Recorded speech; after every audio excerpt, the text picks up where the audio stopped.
Buenas tardes a todos, Hola, bienvenidos. profe. ¿Cómo están? Feliz primavera, feliz Día del Estudiante, Hola, profe, gracias. feliz Día de la Sanidad, que Gracias. prontamente van a ser de este equipo de la sanidad también.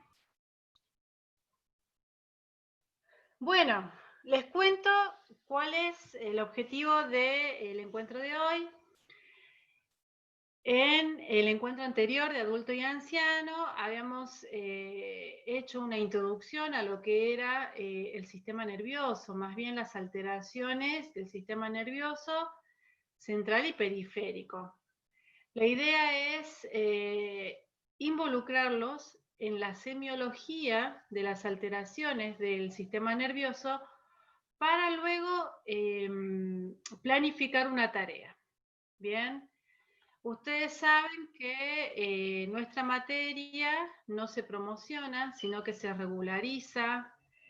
En el momento del examen final, lo ideal es que ustedes puedan defender con sus palabras, en realidad no con sus palabras, sino con lenguaje técnico, pero de manera oral, el trayecto recorrido en lo que ha sido adulto y anciano, incluyendo la materia de fármaco. Entonces, para poder ayudarlos a que ustedes puedan hacer esta práctica, he planificado dos actividades antes de que se cierre, ¿no es cierto?, este cuatrimestre y se aproxime el último parcial y por supuesto el recuperatorio para quienes deban recuperar.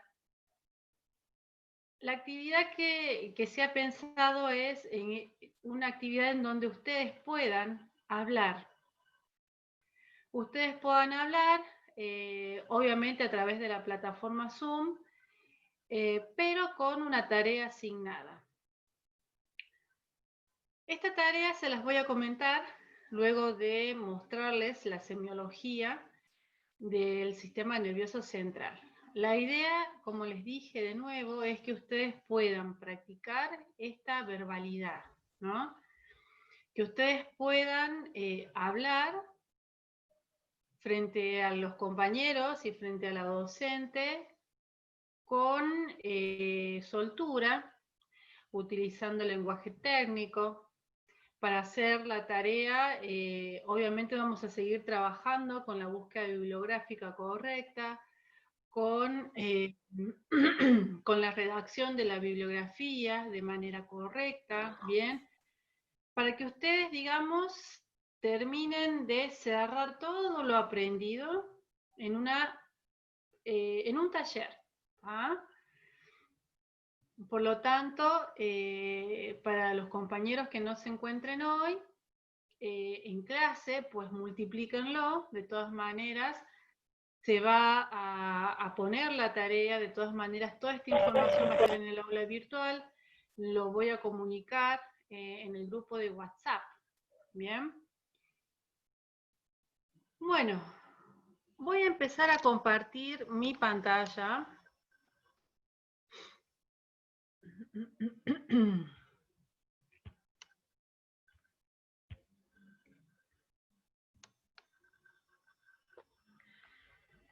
Si ustedes quieren hacer alguna pregunta o alguna acotación o pueden interferir la clase abriendo sus audios, no hay ningún problema.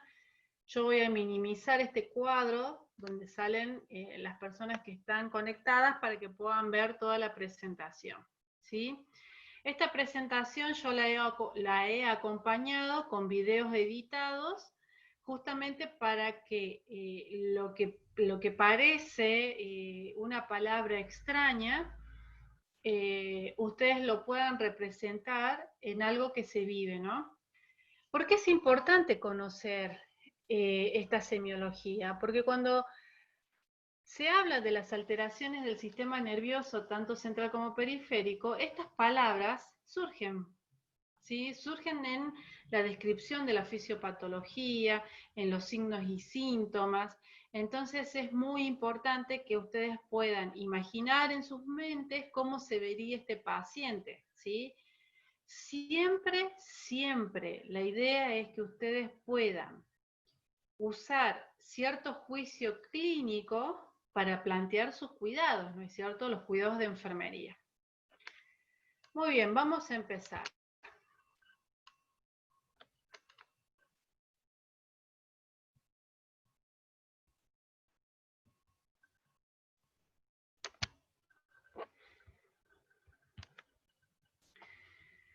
Bien, el objetivo va a ser conocer la semiología de las alteraciones del sistema nervioso central y periférico, pero por supuesto las más comunes. ¿Por qué? Porque si uno hace una búsqueda, hace un rastreaje bibliográfico, van a encontrar un sinfín de palabras que por ahí son difíciles de aprender. Sin embargo, la semiología que les traigo son las más comunes, ¿bien? Las que más se nombran, las que más aparecen en los diagnósticos médicos, las que más van a ver ustedes que se presentan en un paciente que tenga una determinada alteración del sistema nervioso, ya sea central o periférico. Bien, en relación a las funciones cerebrales superiores, ¿no es cierto?, que tienen que ver con el habla, con el pensamiento, con estas funciones finitas de identificar, de poder discernir qué es lo o establecer esta conexión de que lo que yo pienso lo pueda decir y demás, presentan estas alteraciones, ¿bien? Una de ellas es la afasia, que tiene que ver con la imposibilidad, ¿no es cierto?, de poder hablar de manera coordinada, de manera armónica, ¿sí? En este caso el paciente quizás sepa en su mente qué es lo que quiere decir, pero hay un corte en esa sinapsis, ¿no es cierto?, en esas terminaciones nerviosas, que hacen que su boca, que sería lo que gesticula, su cuerda vocal, que sería lo que finalmente emite un sonido para poder vocalizar, no se conecte con lo que la persona piensa. Entonces tiene serias dificultades para poder expresarse, ¿no? La disartria está representada por más bien un defecto motor, ¿no? Cuando hablamos de defecto motor hablamos de los músculos, ¿no es cierto?, del movimiento. Y en esta disartria lo que pasa es que la articulación no funciona de manera adecuada, entonces no puede hacer trabajar los músculos de tal manera para que pueda modular las palabras de manera coherente y armónicas, ¿no es cierto? Generalmente la disartria aparece en lesiones de los sistemas extrapiramidales o del cerebelo. Otra alteración se llama disprosodía, que en este caso lo que sucede es la pérdida de la melodía en el lenguaje, ¿no es cierto? Nosotros cuando hablamos podemos, si queremos exclamar algo, podemos exclamarlo, ¿sí? Si queremos decir algo con bronca y sale el tono de la bronca. Si queremos decir algo con tristeza, se siente el tono de nuestra voz que responde a esa tristeza, ¿verdad? En esta alteración, esos mecanismos no se producen, entonces la persona va a poder hablar, sí va a poder hablar, pero la forma en que va a emitir, ¿no es cierto?, una frase o una oración, no va a tener estos colores, ¿no es cierto?, en la voz, sino que va a sonar más monótono, más apagado, no hay armonía, no podemos identificar a través del sonido de la voz si está alterado, si está alegre, si está triste, si es una pregunta o es una afirmación. Otra alteración tiene que ver con las agnosias, que en este caso la persona que padece esta alteración no puede reconocer un estímulo visual, un estímulo auditivo o táctil. O sea, sabe en su mente, ¿no es cierto? Sabe de qué se trata esto, ¿no es cierto? Sabe que está frente a una computadora. Sin embargo, no puede reconocer que lo que está frente a ella es una computadora, ¿sí? Puede suceder con los rostros, puede suceder con los elementos, puede suceder con sonidos, melodías, palabras. Otra alteración se denomina apraxia, ¿no? Que en este caso el paciente no puede ejecutar un movimiento que ha sido un movimiento aprendido, mejor dicho, que debe producirse frente a un estímulo determinado, tanto visual como verbal, ¿no es cierto? ¿Qué sería esto? Por ejemplo, yo estoy frente a la computadora, sé, en mi mente sé que antes de que se encienda la computadora yo tengo que apretar un botón para que la misma se encienda, ¿sí? Sin embargo, yo estoy frente a una computadora, pero no sé qué es lo que se tiene que hacer para que se encienda, ¿no es cierto? Esa sería la apraxia, ¿no? Afasia, disartea, disprosodía, agnosias, apraxias son alteraciones más comunes presentes en alteraciones tanto de origen degenerativo o de origen agudo del sistema nervioso. Veamos un video.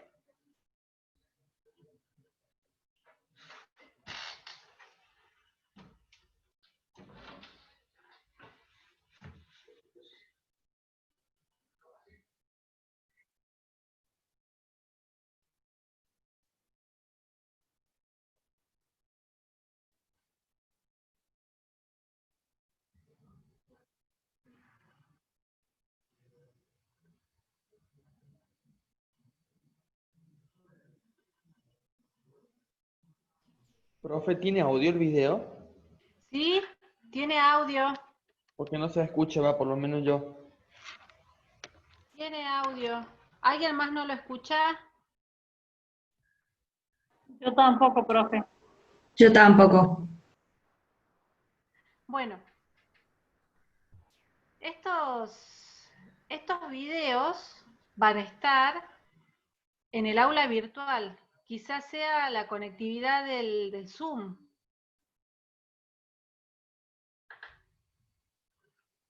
Porque esta parte o estos videos tienen más que ver con el habla. Capaz que subiéndolo a la aula virtual lo podemos ver cuando finalice Sí, la clase. sí, así que yo se los voy a poner visibles porque están todos cargados. En este caso, en este ejemplo de agnosia, la persona sabe que está frente a un pájaro, pero no sabe que es un pájaro, ¿sí?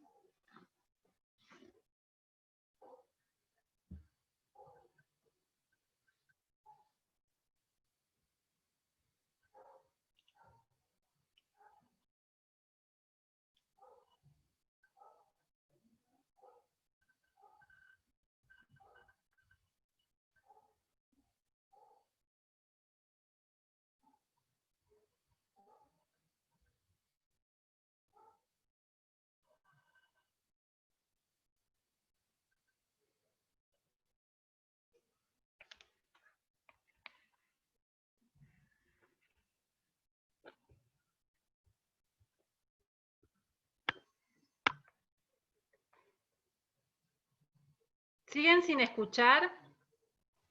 Sí, profe. Bueno, entonces este lo voy a pasar.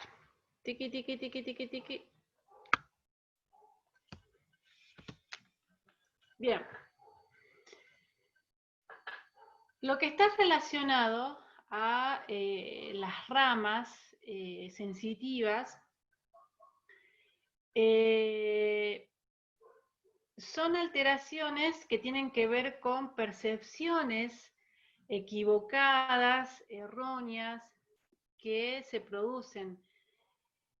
Recuerden que esto de la sensibilidad es algo, es lo que siento, ¿no es cierto? Lo que siento es, si bien es objetivo, pero también tiende a ser subjetivo porque es como lo interpreta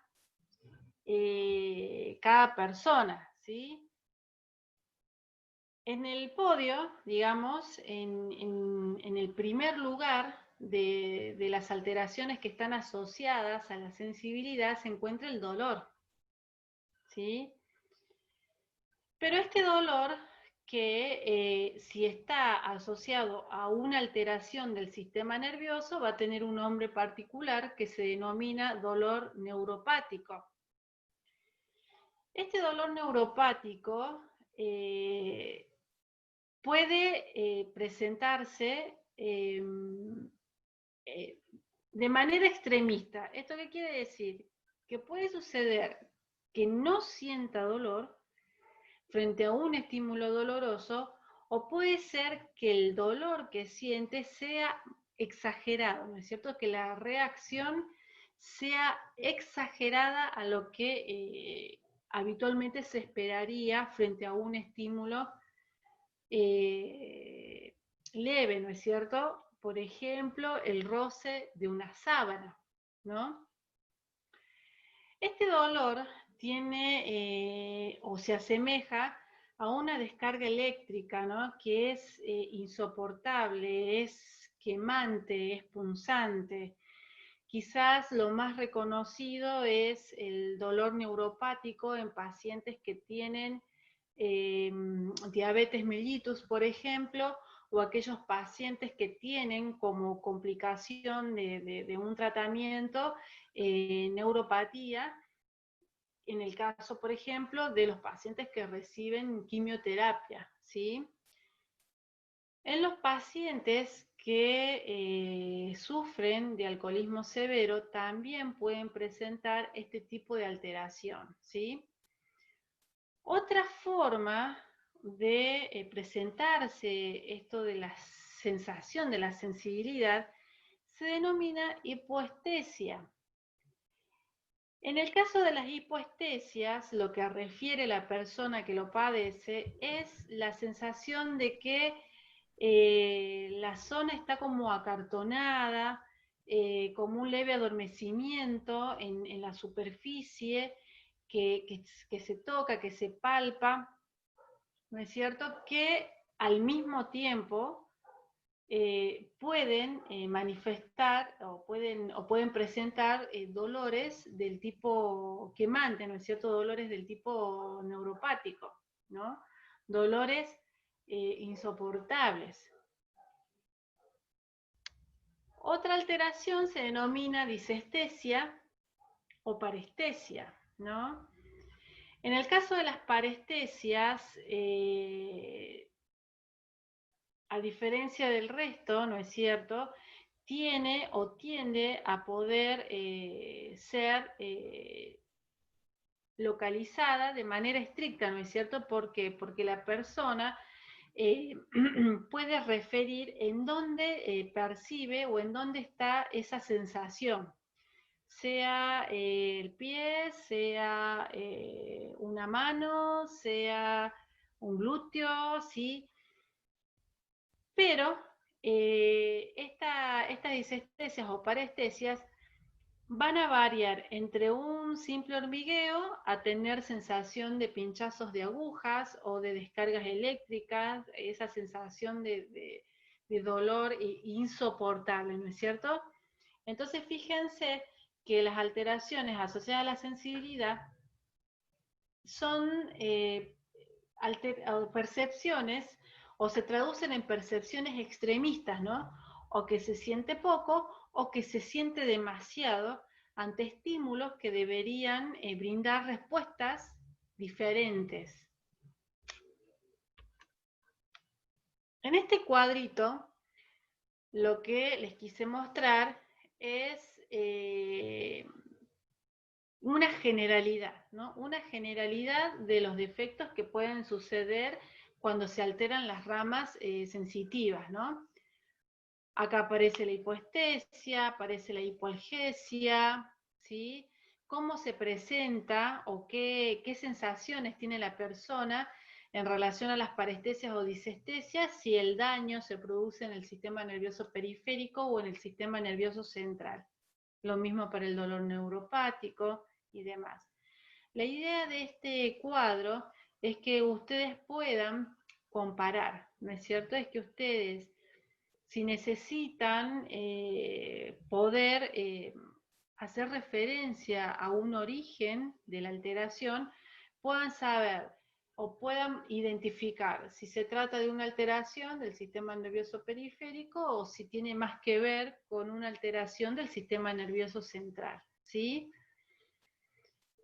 Estas alteraciones que están relacionadas a la sensibilidad es algo que lo van aprendiendo, ¿no es cierto?, a medida que van conociendo a este tipo de pacientes, que es importante que ustedes sepan que el paciente puede referir determinadas sensaciones que no se condicen con la realidad que presenta, sin embargo, son sensaciones ciertas y que pueden estar asociadas a alguna alteración del sistema nervioso, ¿sí? Esto es para que nosotros dejemos de pensar que la persona pueda estar inventando un dolor, por ejemplo, o pueda estar inventando sentir demasiado o sentir poco. ¿Bien? Otras alteraciones asociadas a la sensibilidad tienen que ver con el lugar o la rama que se ve afectada, ¿no? En el caso de las radiculopatías, el dolor que se presenta respeta el trayecto, ¿no es cierto?, de la rama nerviosa que sufre la alteración, ¿no? Y generalmente es degenerativo. En las plexopatías, ¿no es cierto?, el dolor suele ser precoz y suele ser intenso, ¿no es cierto? Es decir, que no tiene que generarse demasiado estímulo doloroso para que se presente. En el caso de las mononeuropatías, las alteraciones, o el dolor, mejor dicho, va a respetar una sola rama, ¿no es cierto?, sensitiva que esté afectada. En cambio, en la polineuropatía, el dolor se presenta de manera simétrica en una rama y en la otra, ¿no es cierto? Es decir, que aparece en dos lados del cuerpo de la persona.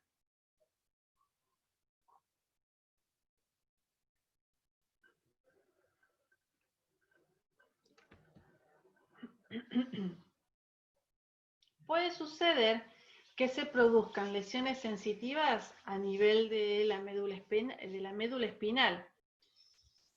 En este caso, lo que va a sentir la persona va a ser una anestesia, es decir, una falta de sensibilidad absoluta o una disminución, ¿no es cierto?, en la sensibilidad, que va a estar o se va a encontrar por debajo de la lesión en la médula, es decir, que afecta los nervios radiculares que están por debajo de la lesión medular, ¿no? En las lesiones talámicas, lo que sucede es que, como allí pasan todas las vías sensitivas, lo que sucede es que puede producirse una anestesia dolorosa, pueden aparecer disestesias, o pueden aparecer estos dolores que son desproporcionados y que son espontáneos y no están justificados, ¿no? En las lesiones corticoparietales, aquí lo que sucede es que aparece el dolor, ¿no es cierto?, pero va a respetar aquellas zonas que están comandadas por el lóbulo parietal y por el área sensitiva primaria.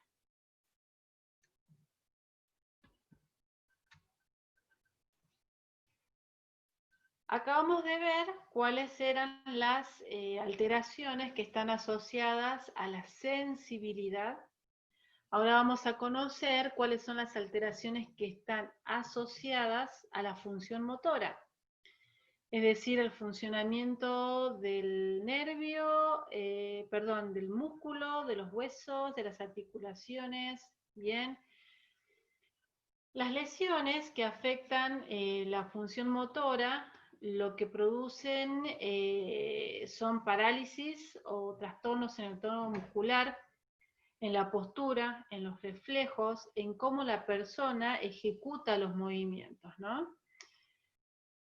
En el caso de la parálisis, los movimientos que se ven afectados son aquellos que tienen que ver con la voluntad, es decir, en los que yo estoy pensando que quiero levantar la mano y la levanto, ¿no es cierto?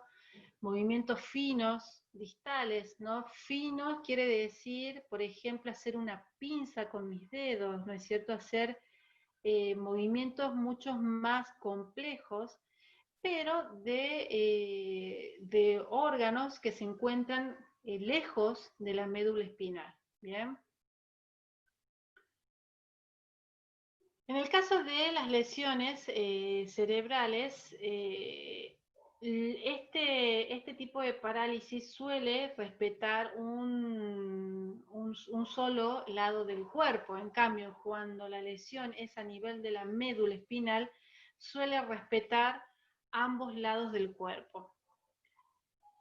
La hipertonía o la espasticidad es un mecanismo en el aumento del reflejo de estiramiento, y ya vamos a ver cómo se produce. En la hiperreflexia lo que sucede es que hay una respuesta exagerada a un estímulo que se da cuando queremos evaluar cómo reacciona un tendón, por ejemplo, ¿sí? Profe, Sí, tengo una consulta.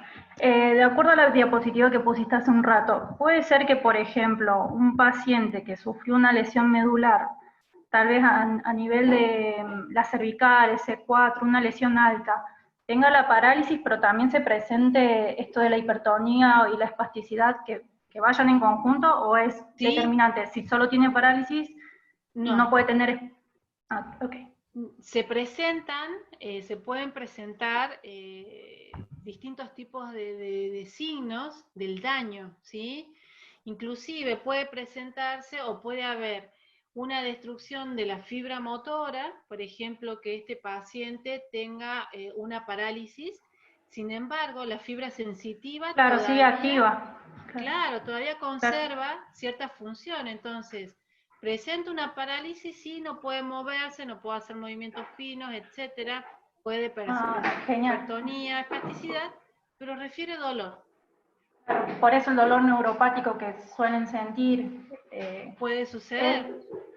Es Eso ahí porque, cuando Es ahí cuando nosotros debemos ser cuidadosos, no tenemos que pensar que como está o porque tiene una parálisis el paciente no siente nada. claro. Bueno, genial, profe. Vamos a ver un video con estos ejemplos. Acá no importa si no hay sonido porque es solo ver cómo se presentan estos signos.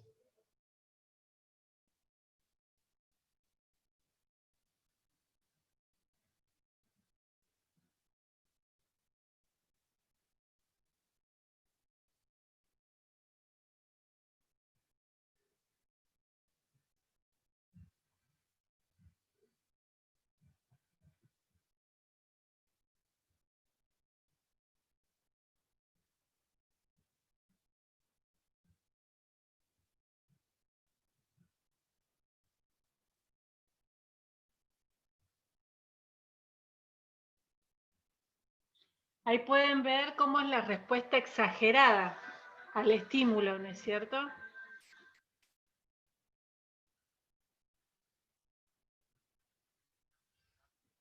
Eso es la espasticidad.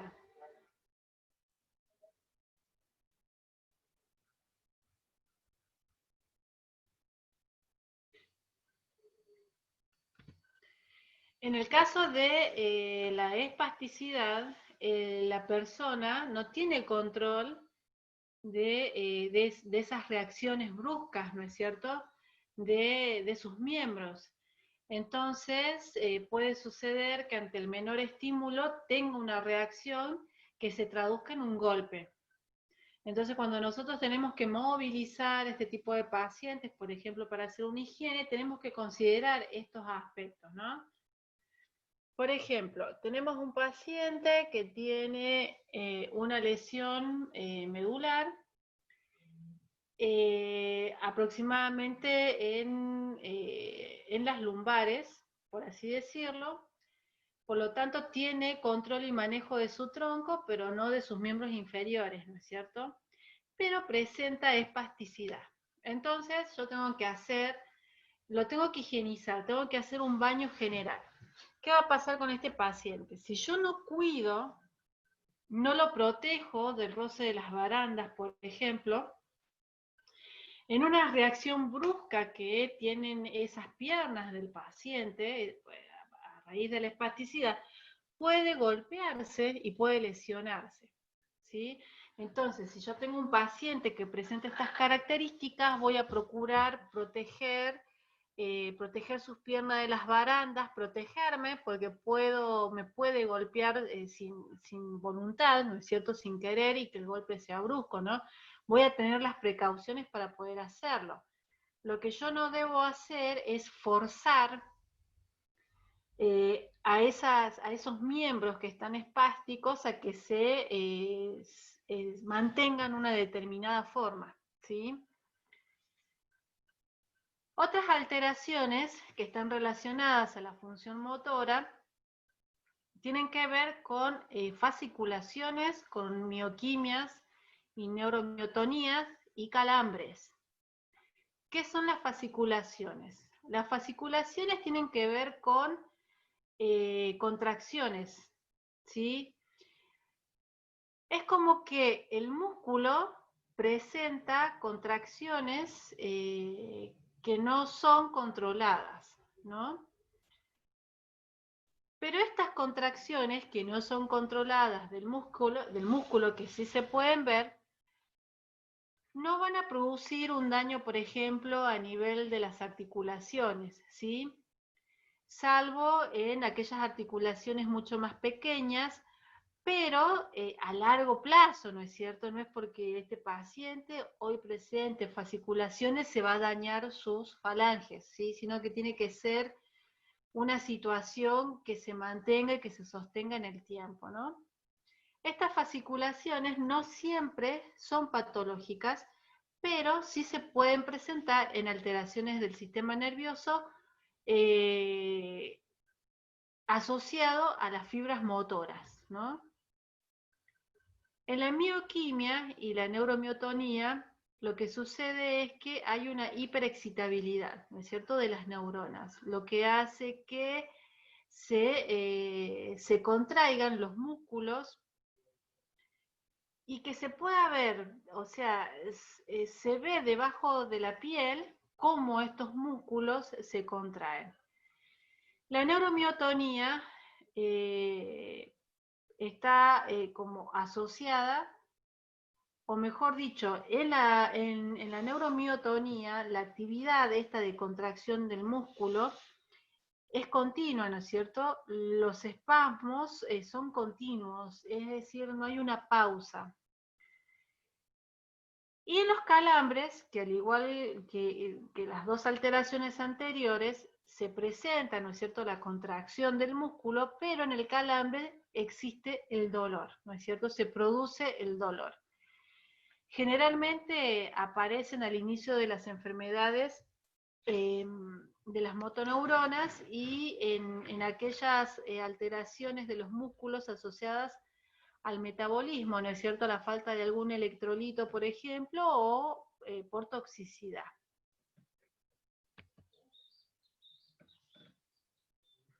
La miotonía, lo que presenta el paciente es una dificultad del músculo para poder relajarse luego de una contracción.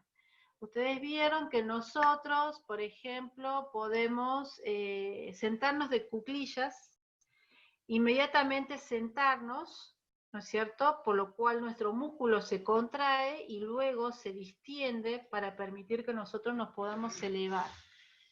En el caso de la miotonía, esto no puede suceder, ¿sí? Entonces, esa dificultad que presenta el músculo para poder distenderse, para poder relajarse después de la contracción, obviamente que se va a traducir en un movimiento. La tetania es la hiperexcitabilidad de los músculos.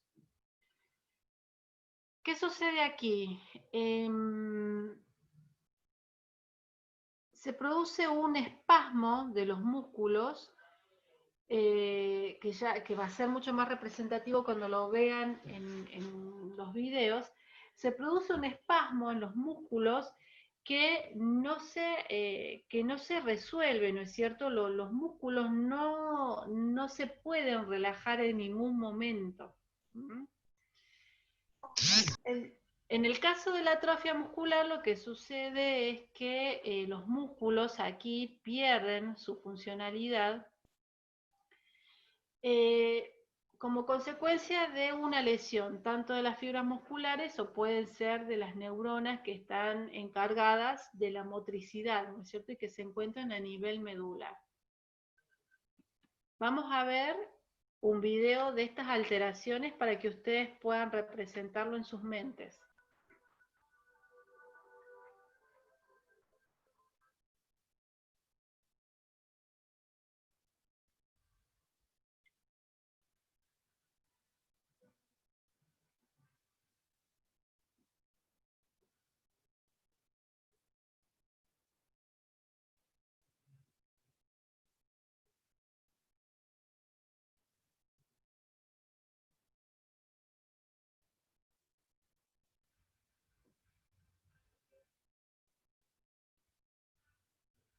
En este caso, ¿cómo tarda, ¿no es cierto?, ese músculo para poder relajarse?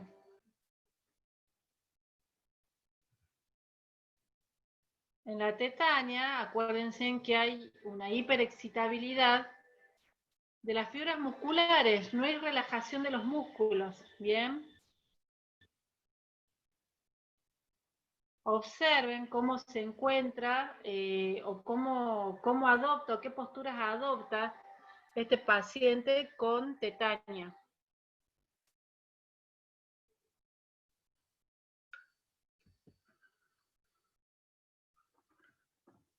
Además de nuestro sistema nervioso, o mejor dicho, además de nuestro cerebro, hay otro órgano que se llama cerebelo.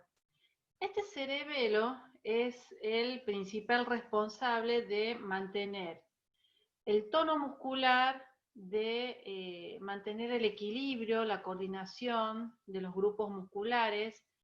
Es lo que de alguna manera a nosotros nos permite movernos, ¿sí?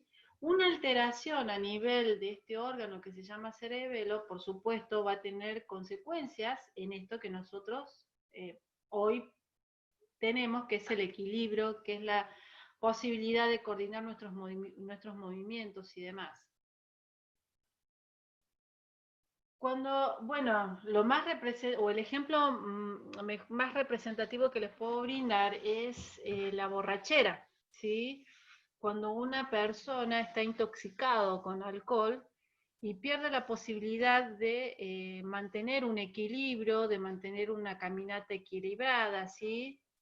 La forma de caminar, la forma descoordinada, la pérdida de los reflejos finos, ¿sí? Todo esto sucede porque nuestro cerebelo se ha intoxicado con esta sustancia. Entonces no tiene la capacidad de poder funcionar de manera correcta, ¿es cierto? Entonces, cuando nosotros estamos frente a esta situación, es nuestro cerebelo que se encuentra intoxicado por una sustancia que no es buena para el cuerpo, ¿sí? Algunos signos que suelen presentarse cuando aparece, o cuando se produce, mejor dicho, una alteración del cerebelo, es la hipotonía muscular y también otra que se llama ataxia. En el caso de la hipotonía muscular, lo que sucede es que las extremidades no tienen, o los músculos de las extremidades no ofrecen resistencia cuando se los quiere mover. Es como, estamos flácidos, ¿sí? Estamos flácidos, nuestro cuerpo no responde al estímulo del movimiento.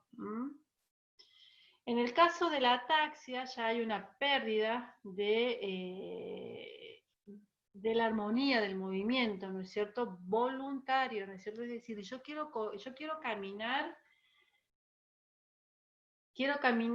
de manera coordinada, en una misma dirección, con un objetivo, ¿no es cierto? En el caso de la ataxia, esto no puede suceder, ¿sí? Mi mente, mi cerebro, ¿no es cierto?, recibe el comando, ¿no es cierto?, el estímulo de querer caminar o de querer moverse. Sin embargo, nuestro cerebro no tiene la capacidad de poner en marcha todos los mecanismos necesarios para que mi caminata sea equilibrada en una misma dirección hacia determinado objetivo. Vamos a ver otro video.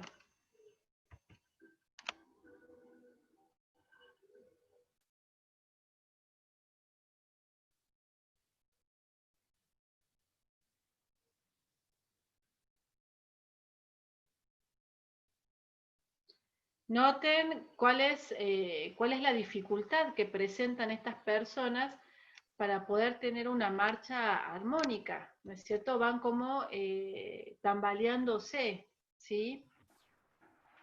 Luego aparecen otras alteraciones que tienen que ver o que están asociados a los ganglios basales, ¿no? Que se traduce más que nada en... perdón que estoy conectando mi máquina. Que se traduce más que nada en rigidez, en movimientos anormales, ¿sí? Hay dos tipos de síndromes, uno que se denomina síndrome rígido acinético y otro que tiene que ver más que nada con movimientos anormales.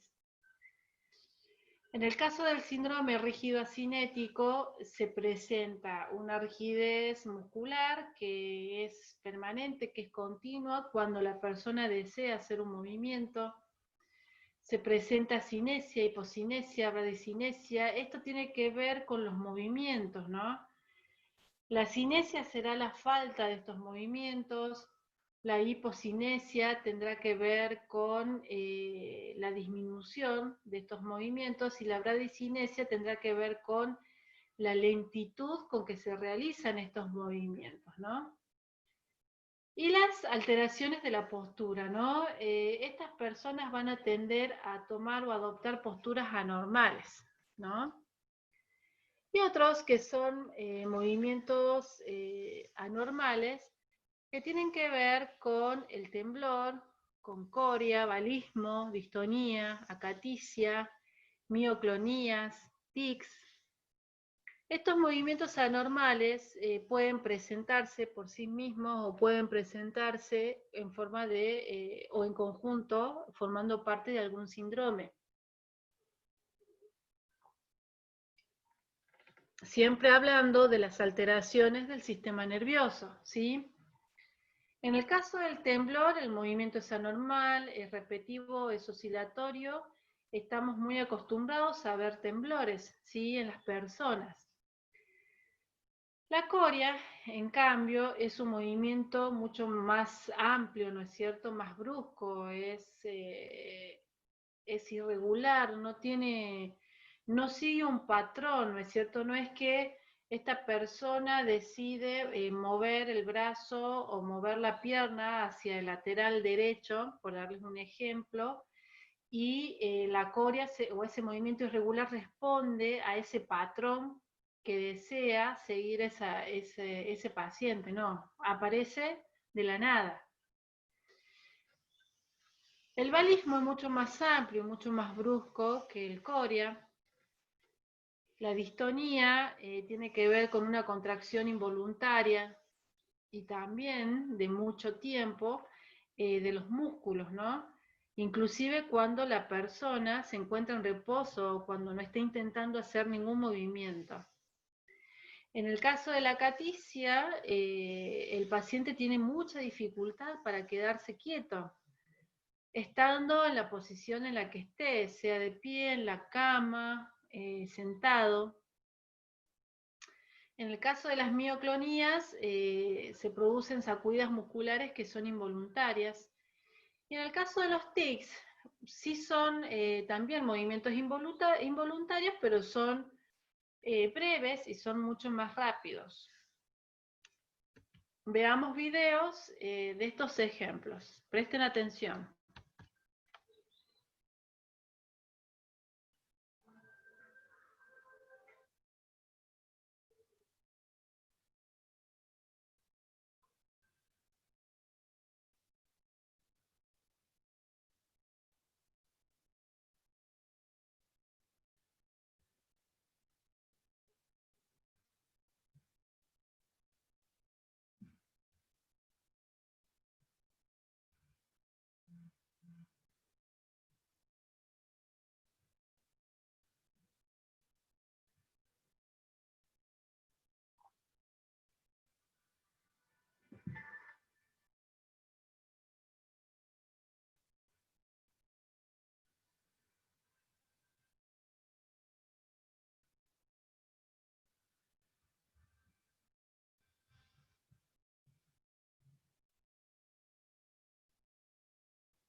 Bien.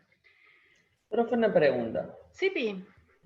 ¿Todas estas alteraciones son crónicas o tienen algún tratamiento para que no se manifiesten más? Bien. Seguramente ustedes en fármaco han empezado a ver algún tipo de medicación que trata de minimizar estos signos, ¿sí?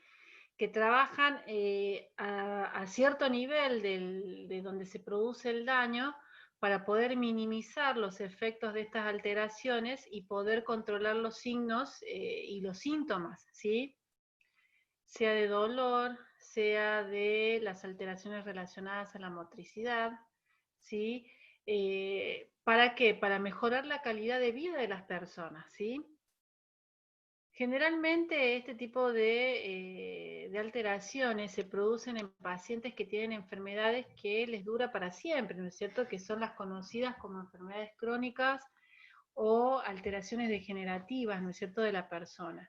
Entonces, la persona tiene que vivir para siempre con estas alteraciones. Entonces, el tratamiento lo que hace es buscar minimizar estos efectos, ¿sí? Minimizarlos. ¿Mm? Bien, profe, gracias. Profe, y por ahí en algo más agudo, como alguien que se le diagnostique Guillain-Barré, en ese sentido podría como ser reversible, digamos, esa condición, ¿no? Y solo sería transitorio, digamos, la alteración que tenga. Sí, lo que va a suceder en el Guillain-Barré es que si bien se presenta de manera aguda, de alguna manera traspasa el tiempo o el periodo de enfermedad aguda. ¿Por qué? Porque la persona, en el caso de que pueda recuperarse, le va a llevar mucho tiempo poder recuperar determinadas funciones, ¿sí? Entonces, de alguna manera, si es una enfermedad que tiene una presentación aguda, lo tiene, pero luego la persona le va a llevar mucho tiempo poder recuperar ciertas funciones, ciertas deficiencias que se han producido por la enfermedad, ¿tá? En el caso del Guillain-Barré, puede suceder que se produzcan destrucciones de las fibras de mielina de las ramas motoras, por ejemplo, pero no las sensitivas. Entonces puede ser una persona que sí presenta una tetraplegia, pero que manifieste dolor, ¿sí? En forma de dolor neuropático, por ejemplo, ¿sí? Claro, claro, claro. Y que eso permanezca, ¿no? Que eso, de alguna manera, prosiga, ¿no? De igual forma, ya vamos a conocer el Guillain-Barré. Vamos a ver a quién le toca la enfermedad de Guillain-Barré. Gracias, profe.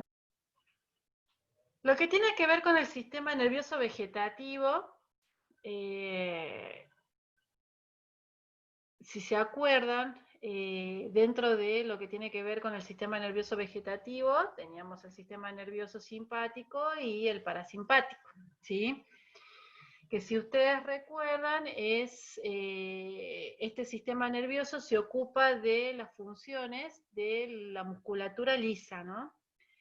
Por lo tanto, aquellas alteraciones que se produzcan a nivel del sistema nervioso vegetativo van a alterar el funcionamiento de las vísceras, de los órganos, ¿sí? ¿Qué sucede con esto? Tienen alta morbilidad y alta mortalidad que pueden controlarse con el tratamiento adecuado, ¿no?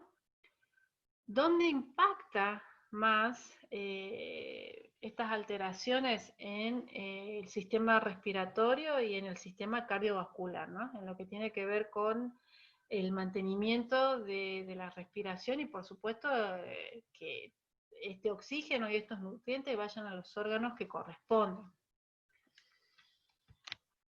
En este cuadro, lo que se les muestra es cómo sucede, ¿no es cierto? O más bien, cómo se manifiesta esta alteración si ataca el sistema cardiovascular, por ejemplo, ¿sí? Si ataca el tracto digestivo o el tracto urinario. Del sistema cardiovascular, lo más representativo suele ser la hipotensión ortostática, ¿sí? Esta que tiene que ver con la incapacidad de la persona de poder adaptar, o mejor dicho, que su tensión responda a un cambio de movimiento brusco, ¿no? Entonces, puede suceder que una persona está sentada, se levanta de manera brusca y sufre un desmayo. ¿Por qué? Porque pierde la posibilidad de que su sistema circulatorio responda de manera adecuada, enviando los nutrientes que necesita, ¿sí? Bien. En la última diapo del documento de presentación, ustedes van a encontrar dos links que son los libros en donde se ha consultado esta información, que si a ustedes les sirve, los pueden consultar. Vamos a ver qué es lo que hay que hacer de tarea. Como les decía, la idea de la tarea es poder ayudarlos a ustedes a que puedan prepararse para nuestro encuentro de examen final. Ya estamos terminando septiembre, luego viene octubre, ¡chacs! Se terminó el el año escolar. ¿Tá? Entonces, ¿cómo se plantea la tarea?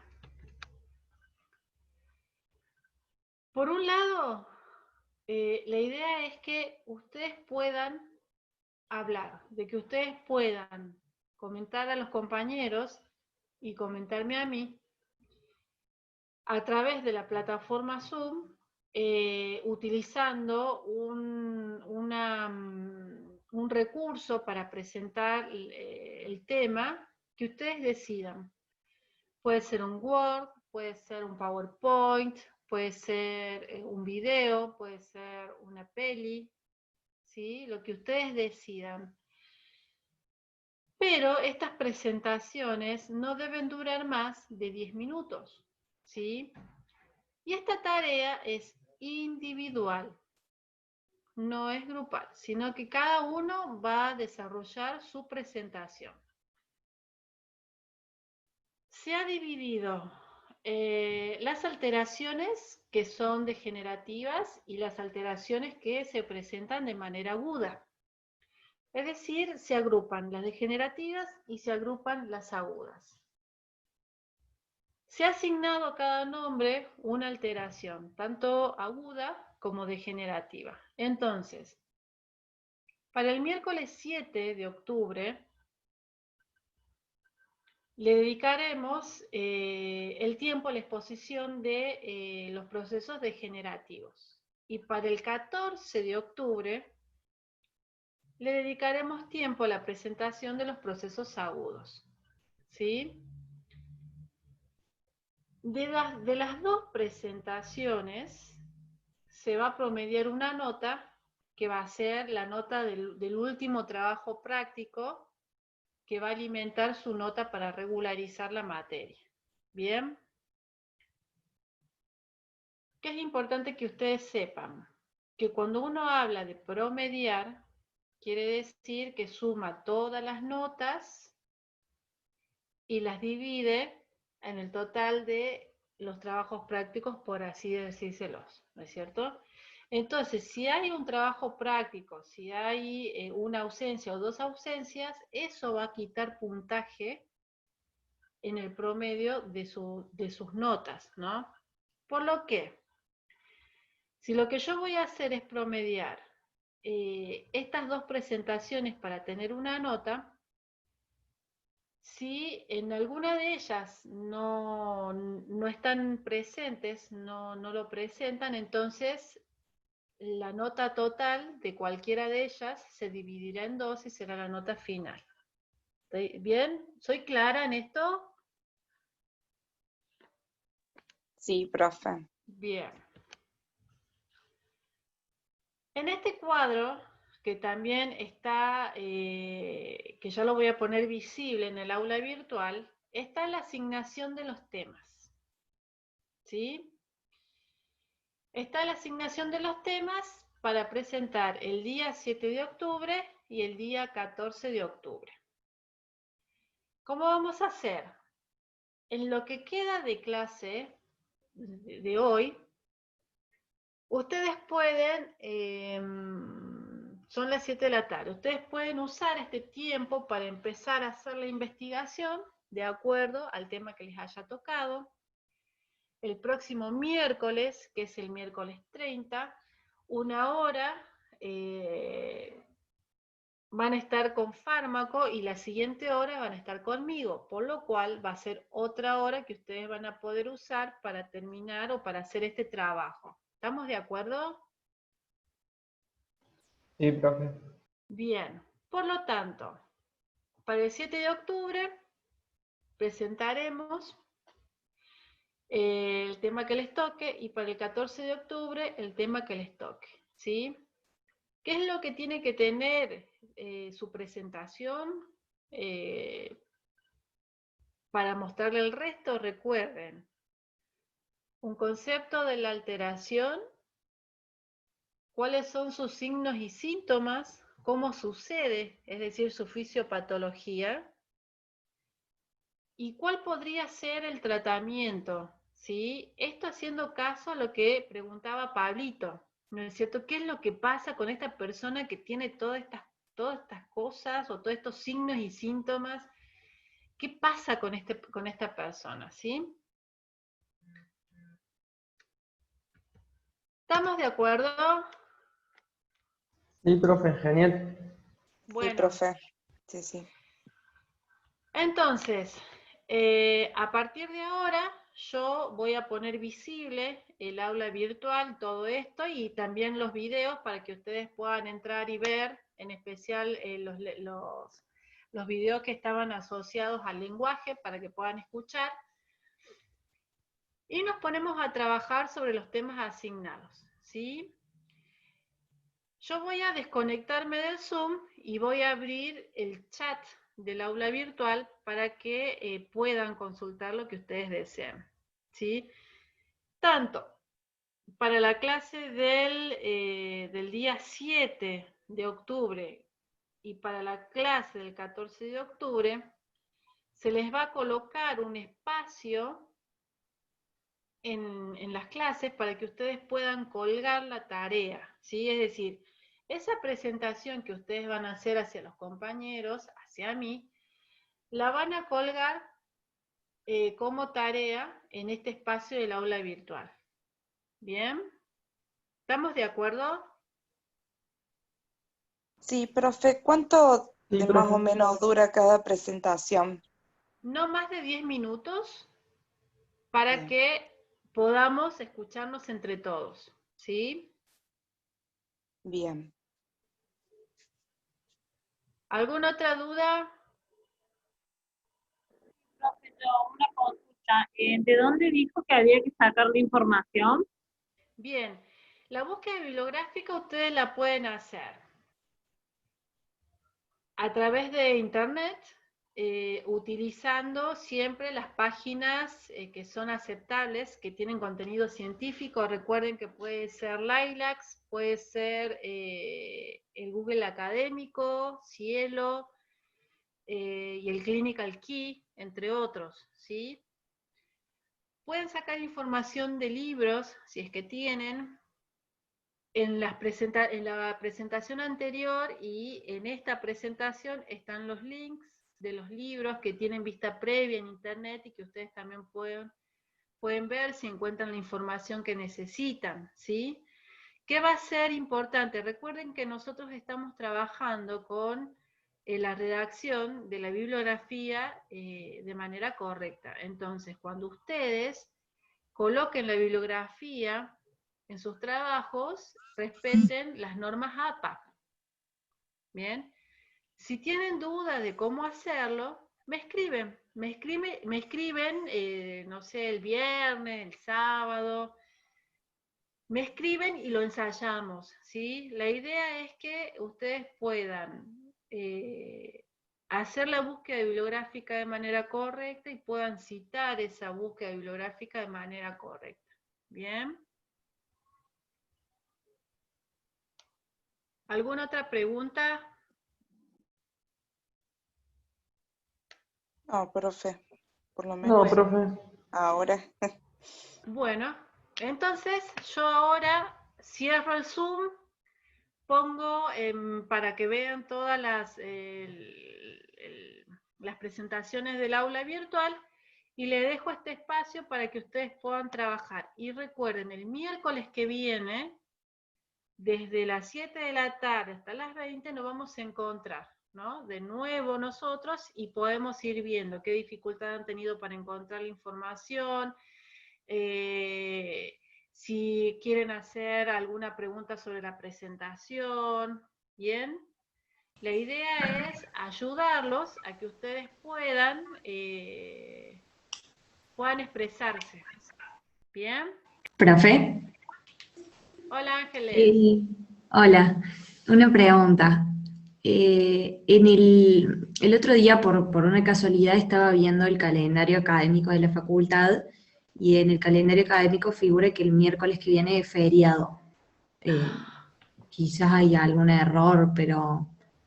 eh, o No tendremos que... sabía. La verdad que no sé, me llamó la atención porque lo tengo anotado acá. Quizás es un Bueno, error. no, quédense tranquilos. Ya voy a preguntarle a María si es que hay feriado para el próximo miércoles y les aviso. ¿Mm? Dice por el grupo de WhatsApp, profe. Sí, les paso por el grupo de WhatsApp. Entonces van a tener un día para trabajar en la presentación del 7 de octubre.